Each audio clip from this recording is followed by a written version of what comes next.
অন্নপূর্ণা দেবী হলেন আমাদের খাদ্য অর্থাৎ অন্নের দেবী। মাকে মন ভরে ডাকলে মনে করা হয় মা কাউকেই ক্ষুধার্ত অবস্থায় রাখেন না। মা তার সন্তানদের ক্ষুধা একেবারেই সহ্য করতে পারেন না বলেই মনে করা হয়। আর এই মা অন্নপূর্ণার কাছে মহাদেবও কিন্তু মাথা নত করেছিলেন, অন্নপূর্ণার কাছে ভিক্ষা চেয়েছিলেন। তাই যে দেবীর কাছে মহাকাল স্বয়ং দেবাদিদেব মহাদেব মাথা নত করতে পারেন, সেই দেবীর কাছে আমাদের মাথা নত করা অবশ্যই উচিত।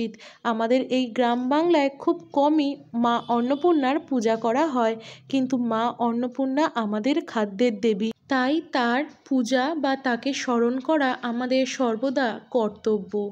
ওই